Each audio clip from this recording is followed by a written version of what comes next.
एक डाउट कि sir revision कैसे किया जाए। हमारे टेस्ट होते हैं, उसका रिवीजन हम कैसे करें, टेस्ट से पहले किस टाइप से हमारी अप्रोच होनी चाहिए कि हम रिवाइज कर पाए। तो सबसे पहली बात, आपका पॉइंट नंबर 1 क्या कह रहा है, देखें जरा।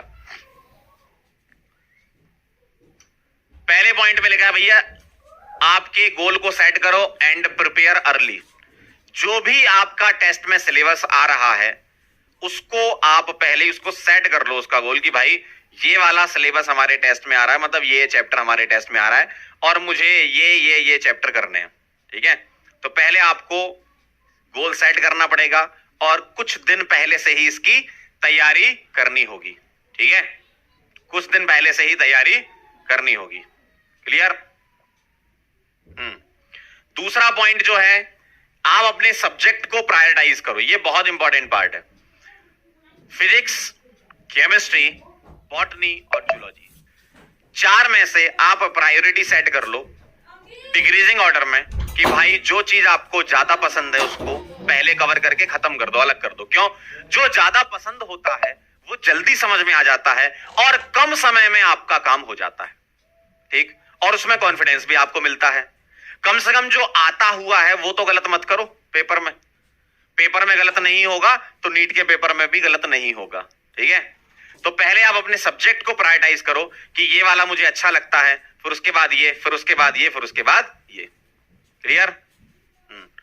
थर्ड पॉइंट ये कह रहे हैं, prioritise topic within a subject. इसका मतलब क्या है? अब मान लीजिए आपने 4 सब्जेक्ट आपके हैं, उनमें से आपने प्रायोरिटाइज कर लिया कि भाई ये मुझे सबसे अच्छा आता है। अब उसके अंदर जो चैप्टर आ रहा है सिलेबस में, टेस्ट में, उसके टॉपिक को प्रायोरिटाइज करो, क्योंकि हर एक टॉपिक से सवाल आए ये जरूरी नहीं है, लेकिन एक टॉपिक से बार बार सवाल आता है, ये बहुत जरूरी चीज होती है आपको जानना। जो पढ़ाते समय हर व्यक्ति बताता है, हर मेंटर, हर टीचर आपको बताता है कि भाई ये बहुत इंपॉर्टेंट है, इस पे ध्यान देना।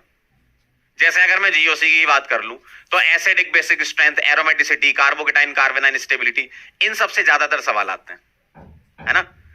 तो पूरे के पूरे चैप्टर में किससे ज्यादा क्वेश्चन आए हैं इसका एनालिसिस आप खुद भी स्वयं भी कर सकते हो। कैसे? प्रीवियस 5 इयर्स या 10 इयर्स के पेपर देखो और उसमें इतना तो पता चली जाएगा कि ये किस टॉपिक से सवाल आया है, और देखो कि बार बार कौन सा टॉपिक रिपीट हुआ है, उसके अकॉर्डिंग सीक्वेंस बना के रिवाइज करो। ठीक है। 4th पॉइंट क्या कह रहे हैं? Draw mind map and short notes.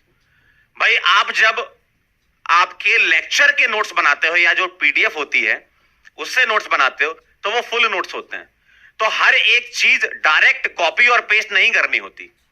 आप पूरा समराइज करो कि भाई एक पर्टिकुलर स्लाइड में सर ने क्या क्या बताया, क्या क्या इंपॉर्टेंट है, अपनी लैंग्वेज में लिखो यार, खुद के नोट्स बनाओ, माइंड मैप्स बनाओ, एरो बनाओ कि भाई मान लो इफेक्ट है तो ये इफेक्ट, ये इफेक्ट, ये इफेक्ट, इसमें ये एप्लीकेशन, इसमें एप्लीकेशन, ये इसमें एप्लीकेशन। तो चीजों को माइंड मैप के फॉर्म में याद रखो और क्वेश्चन की प्रैक्टिस करो, बहुत अच्छा टेस्ट जाएगा आपका। ठीक है, तो ये चीजें आपको करनी है। जितना आप सीक्वेंशियल स्टडी करोगे, दिमाग में रिटेन करने की कैपेसिटी बढ़ जाती है आपकी, और दिमाग में जितनी ज्यादा चीजें रिटेन होंगी तो आपका एग्जाम भी सुधर जाएगा। इन सब चीजों से आप मार्क्स को इंक्रीज कर सकते हो। रैंडम स्टडी बहुत ही घातक होती है, ध्यान रखना। सीक्वेंस में स्टडी करनी है, पूरा प्लान होना चाहिए आपके पास स्टडी का। ठीक है, तो इस तरीके से आप चीजों को अमल करें और नंबर पाएं। ठीक है।